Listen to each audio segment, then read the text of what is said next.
Somewhere on the southern edge of China, there is a city so small you could cross it by car in about 15 minutes. And yet, at its peak, this one tiny place earned $45 billion a year from gambling alone. That is roughly 7 times more than the entire Las Vegas Strip, which pulled in around $6 billion in the same year. In fact, this city out-earned the next 10 biggest gambling destinations on the planet put together. In this video, we are counting down the 7 casino megastructures that made it possible, buildings that swallowed close to $30 billion in 15 years of construction. And by the time we reach number 1, you will understand why engineers around the world still talk about this place in disbelief. The city is called Macau. It sits just a 45-minute ferry ride from Hong Kong, on a stretch of coastline that most people in the West could not point to on a map. And almost everything you're about to see was built on land that used to be the bottom of the ocean. We are talking about a Ferris wheel spinning in a figure 8 between 2 towers, a hotel held up with no columns at all, surfable waves rolling 20 stories above street level, and a building at the top of this list that pays for itself in a matter of months. If that already sounds unbelievable, tap the like button and subscribe, because stories like this one are exactly what this channel lives for. Let us start the countdown. Number 7. MGM, Macau. When the doors to Macau opened up to foreign operators, MGM was among the first American names to walk through them, carrying $1,250 million in a mission that sounds deceptively simple. Show the world that top-tier luxury could thrive in what used to be a quiet Portuguese fishing settlement. The tower they created features a front made of 3 rippling bands of glass, shaped to suggest waves rolling in from the sea. The architects, a firm out of Hong Kong, wove Macau's history into the design, the centuries of Portuguese trade, the maritime routes, the whole age of ocean exploration. Walk inside and you reach a soaring 3-level atrium with a painted ceiling 25 meters overhead, created to give you the sensation of standing in an open plaza somewhere in Lisbon. But the real story is under your feet. The ground here is not solid rock. It is sand and silt dredged up from the seabed and compacted into buildable land. To keep a 35-story tower standing on that, engineers sank foundation columns 40 meters down until they finally reached true bedrock. The glass skin is triple-layered, rated to hold together in typhoon winds of 250 kilometers per hour. Because in this part of the world, typhoons are not a possibility. They are an annual appointment. Construction took 3 years. In its first 12 months after opening in 2007, the property brought in $800 million. Read that again. The whole thing cost $1,250 million, and it earned that back in under 2 years. In ordinary real estate, returns like that simply do not exist. In Macau, that is the entry level, and remember, this is only number 7. Number 6, Studio City. If MGM confirmed that luxury sells, the team behind Studio City wondered about something else entirely. What happens if a resort stops chasing gamblers and starts chasing everyone else? In 2015, Melco Crown Entertainment answered that question on the Cotai Strip, with a property unlike anything the industry had produced. The concept was old Hollywood, 1930s glamour, fused with Art Deco lines, gold everywhere, the atmosphere of a grand cinema palace. It resembles a film set because that was precisely the intention. The headline attraction, though, hangs outside the walls. 100 meters above the ground, strung between 2 separate towers, sits a Ferris wheel that travels in a figure 8. They named it the Golden Reel. 23 steampunk-styled gondolas, each carrying up to 8,000 kilograms fully loaded, loop endlessly through that pattern high over the city. Nobody had ever engineered anything like it because the core problem had never been solved before. How do you suspend a moving ride between 2 skyscrapers that each sway independently in wind and shift during seismic activity? The solution took 3,000 tons of structural steel arranged in a cable-stayed configuration, with supercomputers modeling the stress loads on every individual joint. The finished ride can sit through typhoon-strength winds without any measurable vibration. That one attraction cost $150 million on its own. Around it, Studio City stacked Batman-themed rides, stage shows, and a nightclub, all aimed squarely at families and younger visitors who never planned to touch a casino table. Yearly revenue reached $1.9 billion. Not the largest figure in the city, but it proved a point that reshaped the entire market. In the new Macau, entertainment could pull its weight right alongside Baccarat. Number 5, the Parisian Macau. Las Vegas Sands already owned the largest casino structure on Earth, sitting directly next door. Their reaction to that success was almost comically ambitious. Having recreated Italy, they decided France was next. The budget was $2.7 billion. The timeline was 4 years, and the centerpiece was a half-scale Eiffel Tower, rising 162 meters, over a Chinese resort standing on reclaimed seabed. And this is far more than a decorative prop. Rather than building something that merely resembled the original, the developers tracked down the successors of Gustave Eiffel's own engineering practice and obtained his authentic design documents. The rivet layouts match. The structural geometry matches. The proportions match all the way down. 6,600 tons of steel went up in a faithful recreation of the Paris landmark. But there was a catch. Paris rests on solid limestone. Macau rests on compacted sand. So the engineers had to invent an entirely new foundation while keeping every visible detail identical. They drove 120 reinforced concrete piles 25 meters into the ground, effectively manufacturing an artificial layer of bedrock strong enough to carry all that swaying steel. And here is the detail that genuinely stuns people. The real Eiffel Tower was engineered for winds of 120 kilometers per hour. Macau's typhoons can hit 220. Every joint and every connection had to be recalculated and strengthened, without changing how the tower looks to anyone standing beneath it. The steel for this project came out to $45,000 per ton. Ordinary structural steel runs about $3,000. They willingly paid 15 times the market rate purely to get it right. Tonight, 6,600 LED lights will wrap the tower in a synchronized music and light show, and over 2 million people a year ride up to the observation deck. Annual revenue sits at $2.1 billion.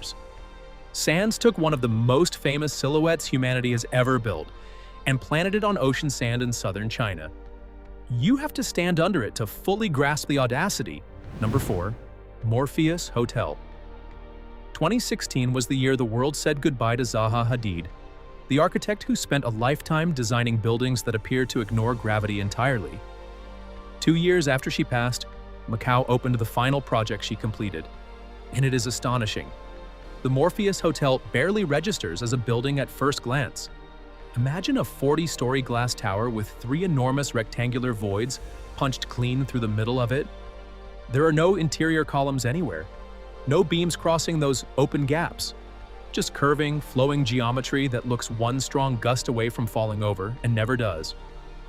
Making it stand required the engineering firm Arup to dissolve the whole structure into millions of individual mathematical points and compute the stress running through each one. The answer came back as 12,000 tons of structural steel. And this is where it becomes almost absurd, because virtually every piece of that steel is geometrically unique. 28 distinct component families, each with its own curvature, each managing force in its own direction, fabricated across 6 different countries and shipped in for assembly. The tolerance for error was 1 millimeter. If a single element had arrived 5 millimeters off, the exterior skin would not have closed. On top of that, the team had to model humidity swelling the metal, daily heat cycles nudging the frame, and the slow settling of a heavy building into reclaimed ground over decades. Everything was accounted for. The structure alone cost $1.1 billion. It went on to win the American Architecture Prize, and because of the flowing interior, no 2 of its 770 rooms share the same shape. Hadid designed it knowing she might never see it finished. Today, it is the most photographed building in Macau, standing proof that the ideas that look impossible are sometimes the ones most worth attempting. Number 3, Grand Lisboa. While the American giants poured into the market, one man watched it all happen in silence. Stanley Ho had controlled every casino in Macau for decades, a monopoly that placed him among the most powerful businessmen in Asia and he had no intention of being overshadowed in his own city. His answer arrived in 2008, and it is impossible to ignore. Gran Lisboa is a 261-meter tower, shaped like a golden lotus in bloom, sheathed in more than 1 million individual LED lights. When the display runs at night, there is no corner of Macau where you cannot see it. Ho deliberately built it taller than the Bank of China Tower over in Hong Kong. That was never an aesthetic choice. It was a declaration written in steel and light. Those petal shapes across the exterior are not ornamentation either. They are the load-bearing skeleton itself. The building hangs its entire weight on that outer shell, which frees every interior floor of columns, from the lobby to the summit. To pull that off, the foundations were driven 60 meters down through the reclaimed fill and into solid granite. 60 meters deeper than most subway systems on Earth.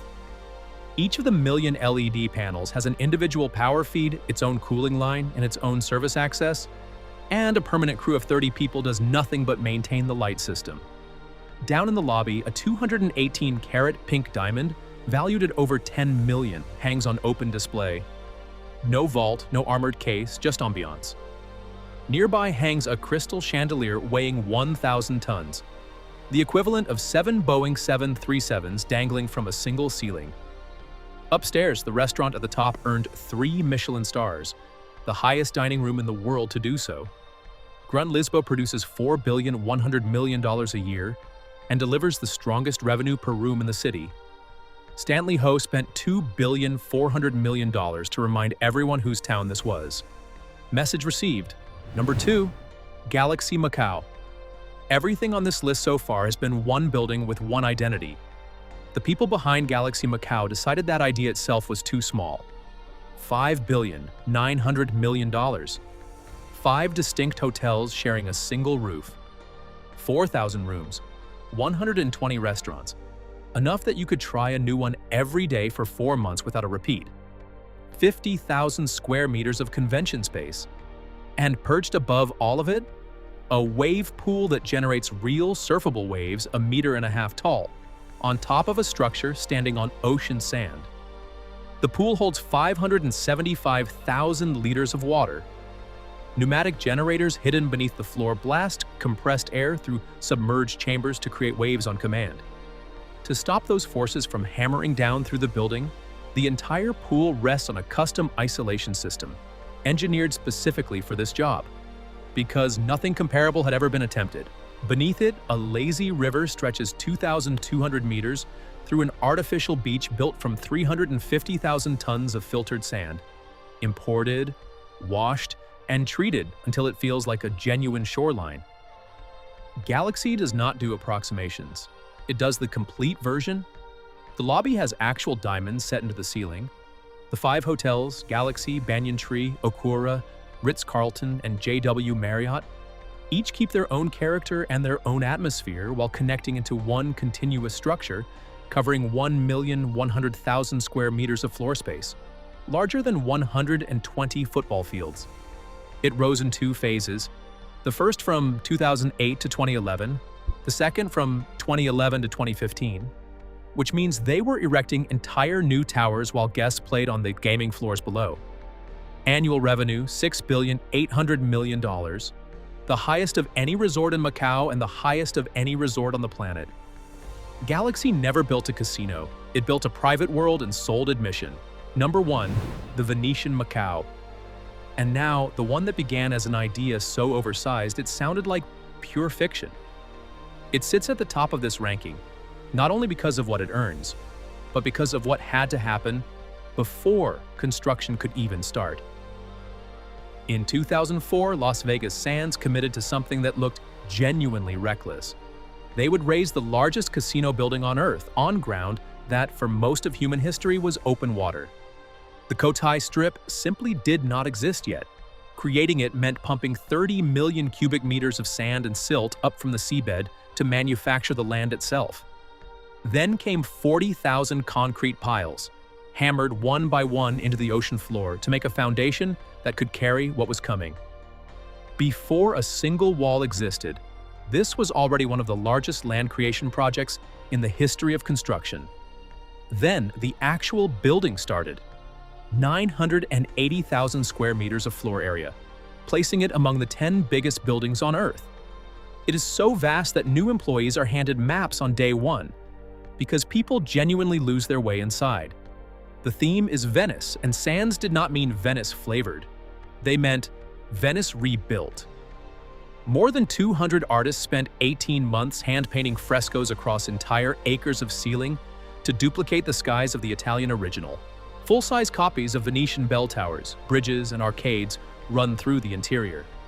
3 indoor canals, each longer than 300 meters, carry continuously filtered water, and 39 gondolas glide along them, steered by gondoliers who sing genuine Italian songs while rowing guests past shops. There are 3,000 suites and 0 standard rooms. Every guest, no matter the booking, receives at least 70 square meters of space. 350 stores line the canal walkways, and a 15,000-seat arena inside the building hosts concerts and sporting events. The climate system juggles more than 50 separate zones at once, keeping the gaming floors cool, the canal air correctly humid, the kitchens ventilated, and thousands of rooms comfortable simultaneously around the clock. Building it took 3.5 years of non-stop work, with crews rotating through the site 24 hours a day, 7 days a week. Total cost, $2.4 billion. Gaming revenue alone, $5.4 billion every year, and that figure ignores the hotel, the restaurants, the retail, the arena, everything except the casino floors. Do the math on that. Sands recovers the entire construction cost in under 6 months of ordinary operation. Everything after that is pure profit. The Venetian Macao is the largest casino building in existence, arguably the most financially efficient structure ever assembled, and it stands on ground that was seabed within living memory. So what did Macao actually create? 7 buildings, roughly $25 billion in combined construction spending, all delivered in under 15 years on land lifted out of the ocean. At their peak, these properties together approached $30 billion in annual revenue, which is more than the entire GDP of Portugal, the nation that governed Macau and shaped its culture for more than 400 years. And the engineering born here did not stay here. The typhoon-rated glass wall systems developed for these towers now shield skyscrapers across Asia. The methods for anchoring massive structures on reclaimed ground rewrote coastal construction standards worldwide. The climate systems that manage dozens of environments inside one building went on to influence how modern data centers are designed. Today, Macau holds 45,000 hotel rooms, more casino floor area than the entire territory of Monaco, and 80,000 direct casino jobs, with another $4.3 billion in approved projects rolling out through 2026. The city has not stopped. It is still expanding, still testing the limits of what can physically be built. Because Macau never set out to copy Las Vegas at a bigger scale, it built something Vegas never even imagined, a city where the buildings themselves are the destination, where people board planes just to stand inside the architecture, and where the most profitable real estate humanity has ever produced grew out of ocean sand, a quirk of political history and the sheer nerve to treat impossible as a starting point. If this video gave you something to think about, a like costs you 2 seconds and genuinely helps this channel grow. And subscribing with the bell on means the next one lands straight in your feed. Now here's the question I want to leave you with. Macau built all of this in 15 years on ground pulled from the sea. What do you think it looks like 15 years from now? Drop your answer in the comments below. We will see you in the next one.